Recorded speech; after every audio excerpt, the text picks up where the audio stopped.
Welcome sa Dries TV. Kung interesado ka sa ganitong news, huwag kalimutang isubscribe ang ating YouTube channel. Maraming salamat! Welcome back again sa ating YouTube channel mga kakimpaw, and sa update natin ito, ang pag-uusapan natin ay tungkol sa mga importanteng ganap kina Kim and syempre kay Paula Avellino.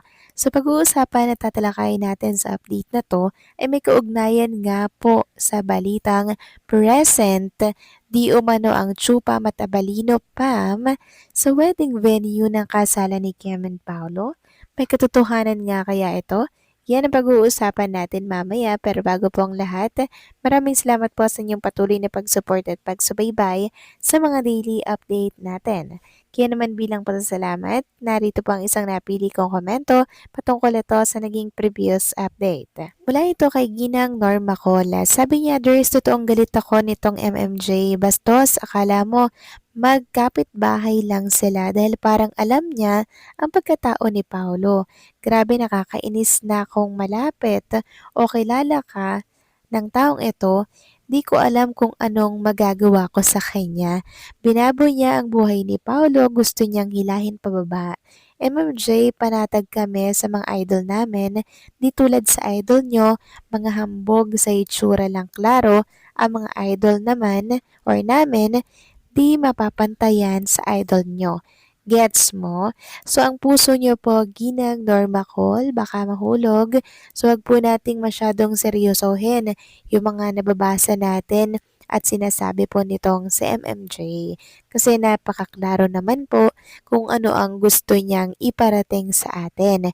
Pero tayo kasi mga Kimpaw fans ay panatag na po at hindi na matitibag or matitinag ang pagsuporta at pagmamahal kay Kim at kay Paolo. Kilala rin natin si Paolo mga kakimpaw, 'di ba? Very genuine siya kay Chinita Princess.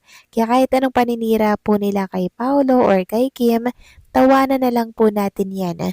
Huwag tayong magpaapekto diyan kasi may stress lang tayo, maapektuhan at malulungkot lang tayo, 'di ba? Kaya wag nating i-focus ang ating mga oras sa mga negative na sinasabi nitong si MMJ. Focus tayo sa mga magagandang nangyayari kay Kim and kay Paolo. So maraming salamat po sa komento ginang Norma Cole. God bless at mabuhay kayo.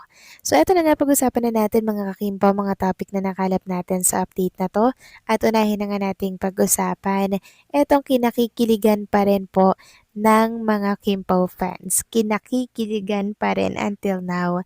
Sabi kasi dito sa post sa isang community, nakatuwa at nakakakilig po yung sinabi ni Kim sa Showtime about sa real score between her and Paolo. Kilig to the bones. So kahit wala pong sinabi si Chinita Princess na si Paolo po ang tinutukoy niya dito mga kakimpaw, abay understood na po natin yon dahil si Paolo po ang lagi niyang kasama. Hindi naman natin nakikitang may ibang kasamang lalaki si Chinita Princess, 'di ba? Kundi si Paolo lang mga kakimpaw.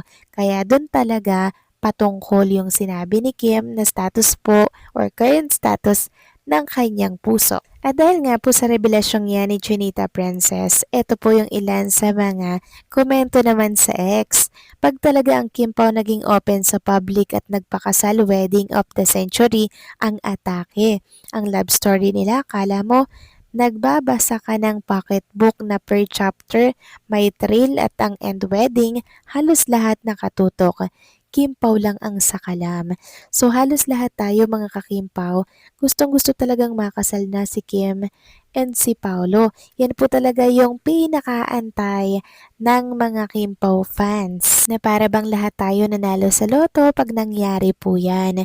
Pero naniniwala ba kayo mga kakimpaw na naikasal na daw si Kim and Paolo sa ibang bansa at present nga daw ang Chupam at ang Abelino fam? Totoo kaya ito? At ayon nga po sa write-ups, balikan lang natin ang nabasa nating write-ups.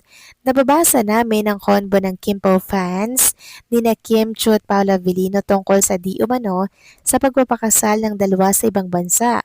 Parang sigurado ang fans na may kasalang magaganap sa dalawa habang sila ay may world tour. Kaya raw, pinasunod ni Kim ang siblings niya kung saan sila ni Paulo para sa kanilang kasal dahil gusto ni Kim na ma-witness ang kanyang mga kapatid ang kasal nila. Sabi pa sa konbo, Pinasunod na rin ni Paolo ang parents niya kung nasaan sila ni Kim for the same reason. Kaya lang walang photo ng parents ng aktor. Ang chikahan ng fans, sa side ni Kim may photo sila sa pagsalubong kina Paolo at Kim ng brother ng aktres na nasa abroad that time. Kung may wedding, dapat may proposal at naganap ang proposal sa Paris. Kung natatandaan, nasa Paris si Paolo para sa shooting ng movie nila ni Nadine Lustre at nasa Paris din that time si Kim dahil kumuha ng short course. Pero sabi ng fans, nag-propose na si Paolo nang mag-dinner sila ni Kim at may engagement ring na suot daw si Kim. Sobrang kilig ng Kim Pao fans sa balitang ito. Sa lahat nakaabang sa pagbabalik sa bansa ng Kim Pao para malaman kung totoong may kasal na nangyari habang sila ay nag-world tour. Karamihan sa Kim Pao fans naniniwalang magpapakasal ang dalawa sa ibang bansa at pagbalik daw nila ay Mrs. Paula Avellino na si Kim o Kim Cho Avellino na siya. So grabe mga ka-Kim-Pao, 'di ba? Ganito po katindi yung pag-aasam ng mga Kim-Pao fans na makasal na sila together. And who knows mga ka-Kim-Pao na may katotohanan ba talaga itong nangyari daw sa Paris, France na pagpunta ng pamilya ni Kim at Paolo sa naturang bansa. So hindi po natin yan sure, pero syempre kahit na hindi natin yan sure mga ka-Kim-Pao, marami po talaga ang natutuwa at sumasaya sa balitang ito. Dahil nasa tamang edad na naman daw si Kim and Paolo para lumagay sa tahimik katulad po ng mga nababasa natin sa mundo ng social media. So hindi naman malabong mangyari mga ka-Kim-Pao na lumagay sila sa tahimik pero sa tamang panahon. Sa right time mga ka-Kim-Pao. Kasi sabi nga ni Paolo sa kanyang interview nung nakaraan, once na makita niya po yung babae pong papakasalan niya at makakasama niya po sa kanyang buhay, magpapakasal daw po sila mga ka-Kim-Pao in the right time. So, nakikita naman natin na si Kim Cho po, yung babae pong tinutukoy doon ni Paula Avellino, di ba?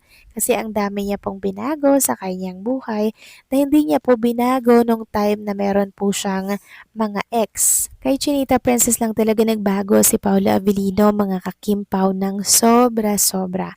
Totally lahat binago niya po. Yung kanyang looks, pananamit niya, 'di ba? And yung mga kinasanayan or nakagawian niya po, inalis niya na rin mga kakimpaw.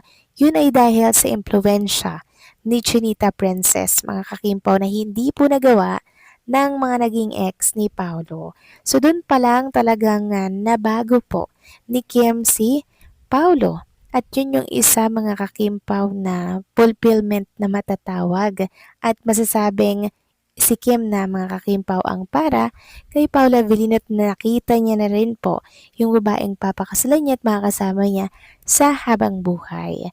So agree ba kayo dito mga kakimpaw? Please comment down below.